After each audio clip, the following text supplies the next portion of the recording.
That's electric. I wasn't sure about this until I saw that. There's one thing for sure, like it's gonna turn some heads.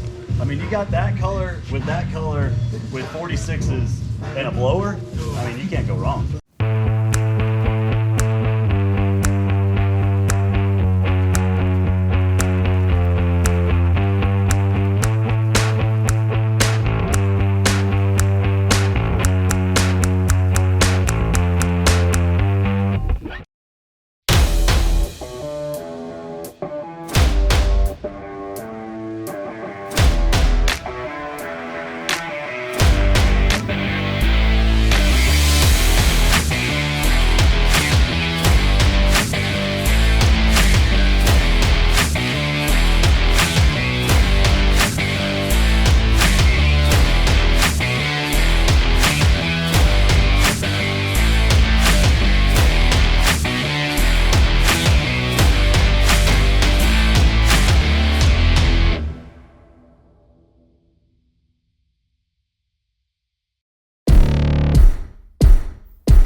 We just got a delivery in, and these bad boys are going on our next rig, and it is going to be nasty because these things, if you look, they are cut all the way down to the cords, where you can see that there's basically just cords sitting right here.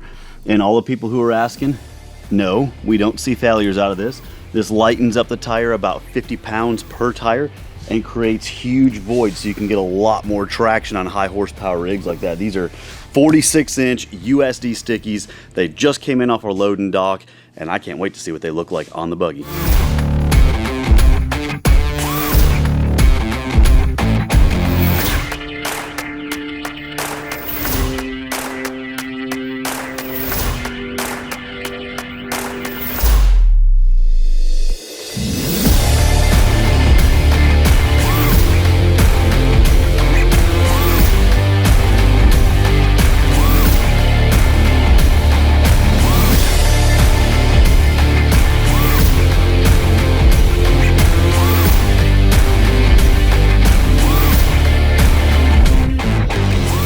As you can see, we've got an SCS transfer case because this motor is going to be just shy of 1,000 horsepower, but we needed something that was stronger than the Atlas 2-speed to be able to go in this rig. So we've got the SCS. We've got our gigantic flange right here. These are 1480 forged yokes going into our flat flange. This has been an unbreakable combination. We haven't seen a single failure out of any buggy we've ever built, which is insane. You can see some of our wiring here. We've got everything sitting here, just needs to be connected and final snapped in. We use Deutsch connectors on everything, so it's all nice and waterproof. You don't have to worry about you know, getting a loose connection on down the road or anything like that. Sway bars installed, trailing arms are installed. Of course, the rear steer and all that is in here where it needs to be. 25 inches of rear travel. This is our standard brake kit. So this is a heck of a deal here. Dana 80s front and rear. So we use these really big SPAL fans that have to have a 40 amp relay on them. So we've got these really nice sealed units right here that basically the power comes in on this side, and then there's these big J fuses, which are really, I don't know how to open those yet. Anyways, there's two big fuses right here. Then you have your two switches that are going to be controlled by the Holley EFI system. And then right here will be the outputs that actually run down and up to your fans back here, because when these fans turn on, they're about a 90 to 100 amp inrush current for a millisecond or so, and it'll blow normal circuits. So we have to basically switch on these relays. You can see right here, this is our rear steer kit. Super clean, all nice and waterproof. Check that out. Really, really nice and clean. and that all goes to the rear steer system that's sitting right back here. Obviously we can't put this panel in because we talked about the engine's not in yet, but everything's starting to come together. All of our plumbing and wiring comes down this cable tray, nice and neat down through here, and in another day or so, all this will be buttoned up. All of our Deutsch connectors will be all plugged up, and everything will be nice and clean. So it's all coming together really nicely, and in the next day or so, hopefully we have the real engine that goes right here, and we can get that thing plugged in, pull the other one out, and hear this thing run. The air filter, we got the air filter mount and everything situated here. We've got it off right now because obviously this isn't the right motor, so we're still waiting on it. And the tensioner for our dual belt system is completely done. We just have to wait on a couple specialty bolts to get that installed properly. But it's coming along really well. Lots of progress. And if you look inside here, check this out. We have some 3-inch diameter 4-tube bypasses that are going on this thing from Radflo. I can't wait to get inside these shocks and start revalving because these are beasts. Big tubes all the way around, 4 tubes overlapping, tons of free bleed in the ride zone. And when we get done revalving these things, this thing is going to ride like a cat.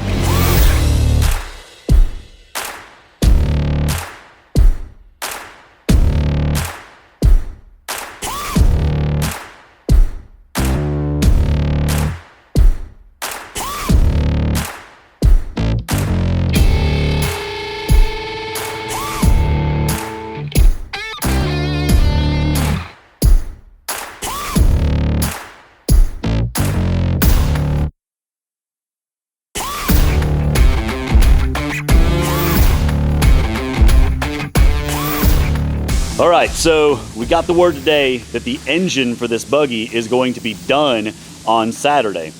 The only problem is that the engine is in Nebraska. So in typical Busted Knuckle fashion, we're gonna put Alex on a plane, and Alex is gonna fly to Nebraska, pick up the engine, and drive across the country to get here on Monday so we can meet the deadline. What do you think? Yeah, I think it's gonna be a long drive. It's a heck of an adventure. Hot shot style. We'll get back here in time. Heck yeah. One eternity later. Yes. Heck yeah, man. Motor's finally here. Now we get to put this buggy together. Tell me a little bit about your journey. It was long. About 24 hours of plane flights and driving and everything else, but we made it. Heck yeah, man. Tomorrow morning is gonna be all hands on deck.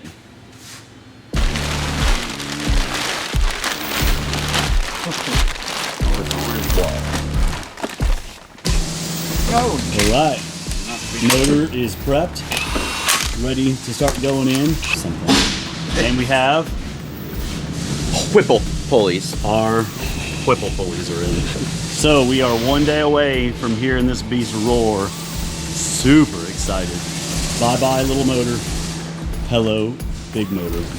Well, it's Dino day. Last night, we didn't get finished up until almost 11. We've had a long couple days, and I'm telling you what, waking up this morning, it's 6 o'clock, and coming downstairs and looking at this thing sitting on the trailer, about to go to the dyno, man, this thing's sweet.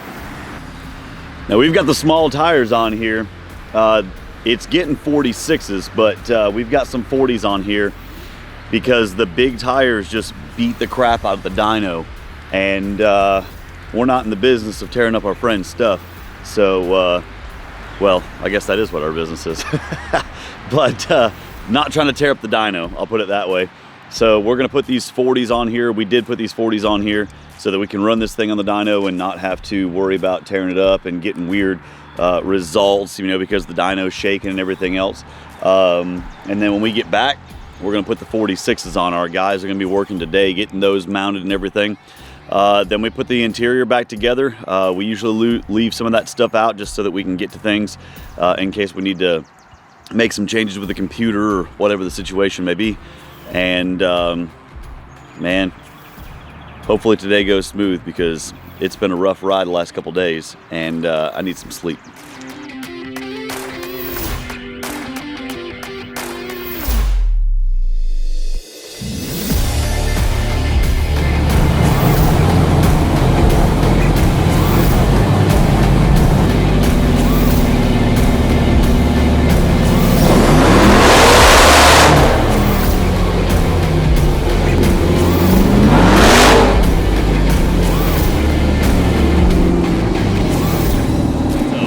to date, that was the best and fastest dyno day that we have ever had. We kind of knew exactly what we needed to do this time. We've been doing it a whole bunch, but I'm not a tuner. We don't claim to be tuners. That's not what we do. We build the buggies, we bring it to a professional tuner, and every time we show up, we've got one little thing that ends up holding it up. Belt might come off, power steering fluid or something like that. We've had a pulley shear before, just little things that generally just take up most of the day. This time, we were able to get the buggy, get it on the dyno, and I think it's been an hour, and we're headed home. That's awesome. All right, so we got our checklist out. Jasmine's going through the checklist. This is our QC checklist. It has everything from making sure the transmission fluid's topped off, making sure the engine oil, making sure all the bolts are tight. We've got lock washers in the right position. Every single thing on this buggy is listed on this list by part number, so we know that when we get done, this thing's ready to rock. And the last thing on the list is grease. So I'm about to grease this thing up.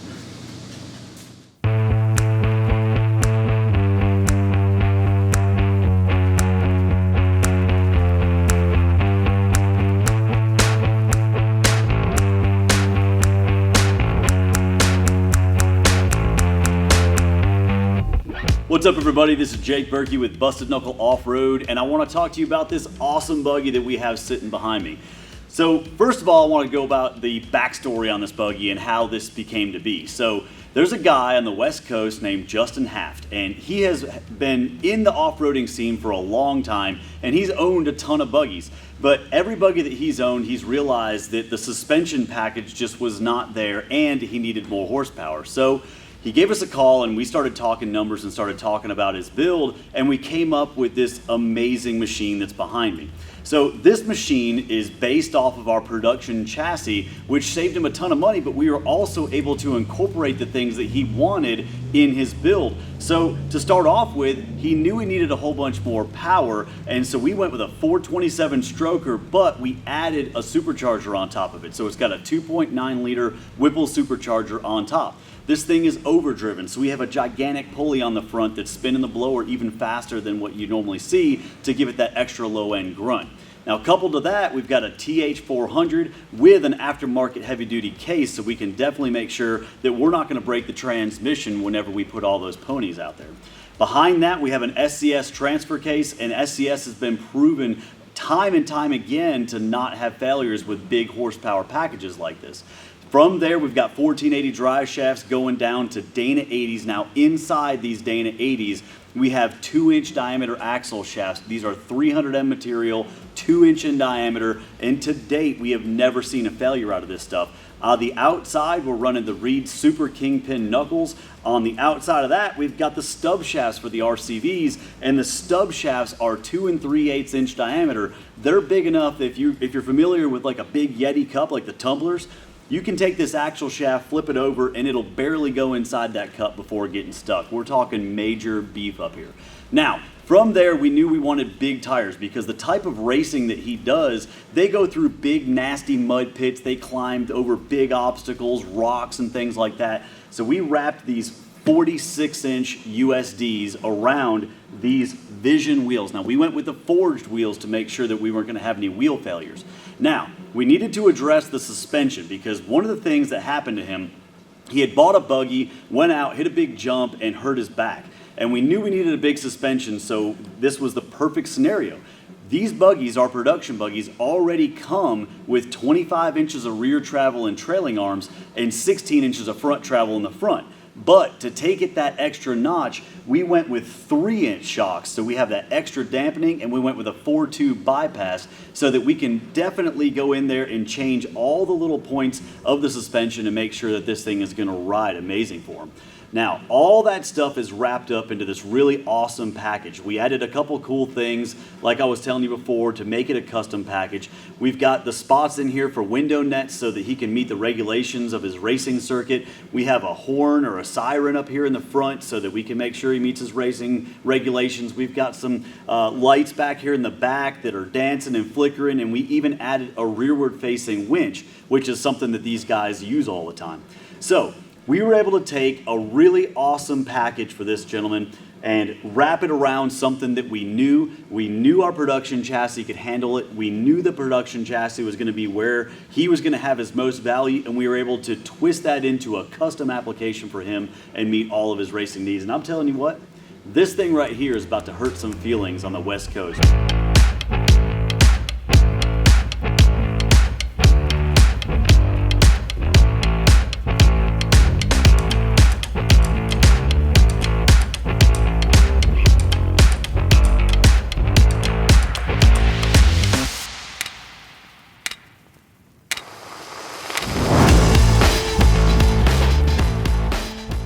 This buggy also is equipped with rear steer, which is super cool for being able to maneuver around. It's got a joystick that mounts directly onto the shifter side. So basically you shift and you reach over and you can grab the rear steer. And it's self-centering with our own self-centering kit. It's an electric over hydraulic unit. So you grab a hold of the joystick, you hit the joystick, it turns your tires, you let go, it automatically goes straight back to where it was supposed to be. Now this was really important for racing, but it's also going to help out Justin whenever he's trail riding. And there's a couple cool things about these buggies that are great for that guy who wants to be able to race and then also trail ride.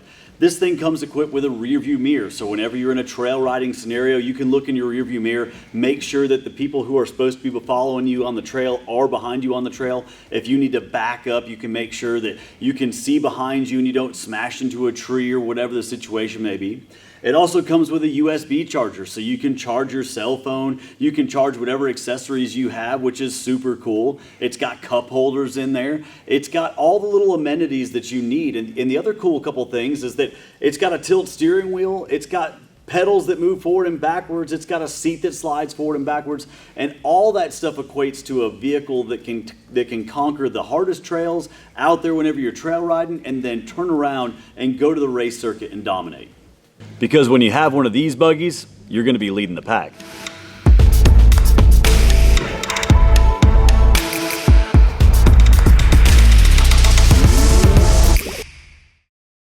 Today is the day that we finally get to deliver this sweet buggy to the customer. Justin has driven over 40 plus hours to be here, had some car troubles along the way, and he's finally rolling in about 9 o'clock last night, and we just decided, you know what, let's do it first thing in the morning, because I'll tell you what, you know, when you get on the road and you're driving that long, you get really, really tired, and he needed a good night's sleep so he could come here this morning and check out his new baby. All right, Justin finally made it. After all those miles, Justin, what happened, man? Just a long drive. Got a little gas in the old diesel pickup at one point. I didn't tell anybody that. You told everybody that. Yeah, it happens. We're about to see the monster. Check it out, dude.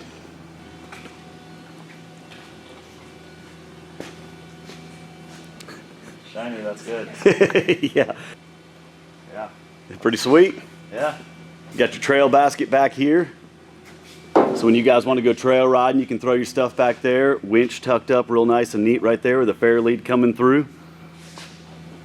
You got your disconnect right here. So that thing meets your regulation right there. Fire aid here and then a fire aid up there. Window nets, all that stuff. I'll tell you what, man, this thing, it's got heart. I'm telling you, like, I don't know what the other guys have for engines, but this one has more.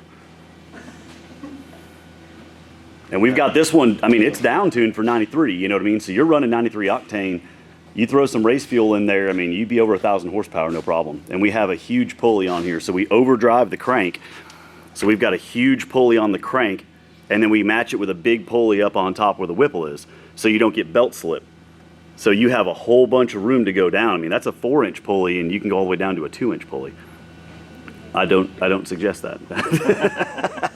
That's a lot of horse pressures.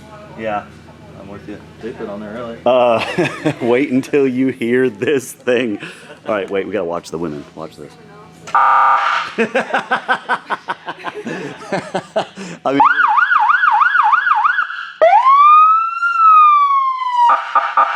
I mean, that is loud. It is like stupid loud.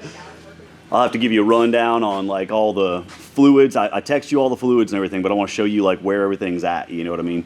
If you want to pop these, yeah, you just push forward and they drop down. Okay. So do the seats actually pop out, or are they bolted in? They're bolted in, yeah. So especially for racing and stuff, you know, I want to make sure that they're nice and secure. And they don't slide. You have to change the position. Yep, you just pop your bolts and slide it forward and bolt them back in. Okay. The steering wheel goes up and down, so you can basically pull this and slot, you know, move the steering wheel up and down. Yeah, I had that same thing.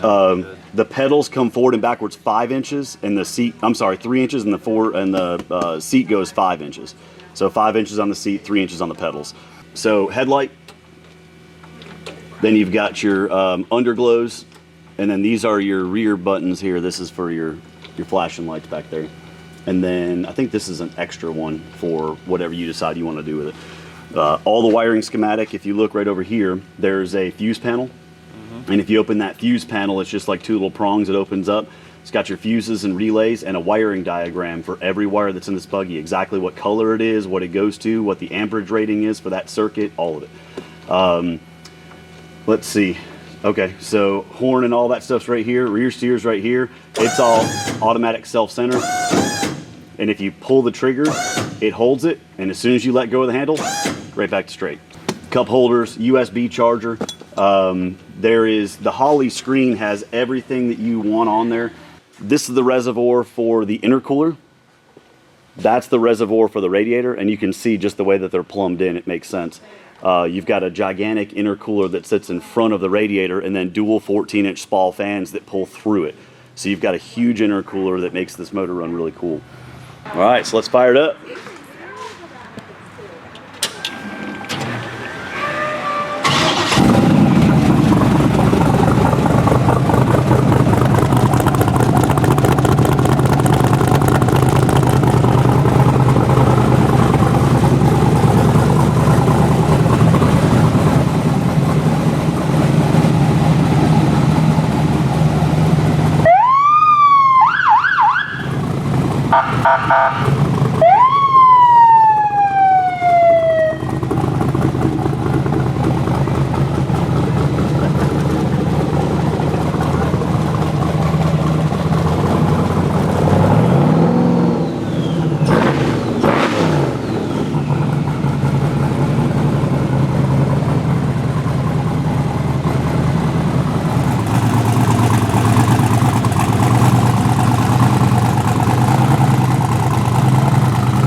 Well, part of being a cameraman, I guess.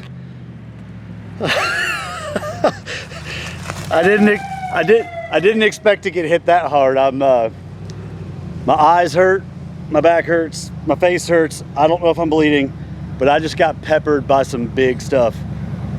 That thing is rowdy. All right, let's see if we can shoehorn this thing into this trailer.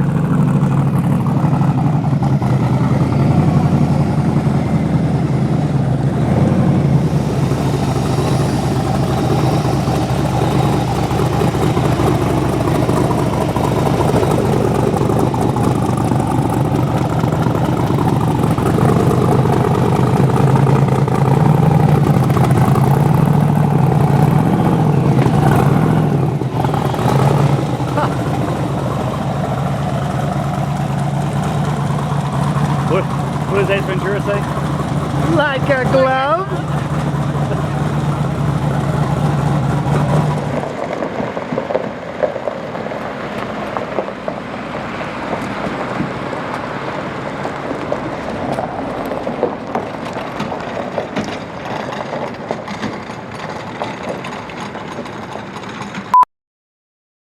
because it is coming in, and it's coming in strong. For like the last 2 sentences, I was trying to figure out how I was going to end it, and I could not think of something.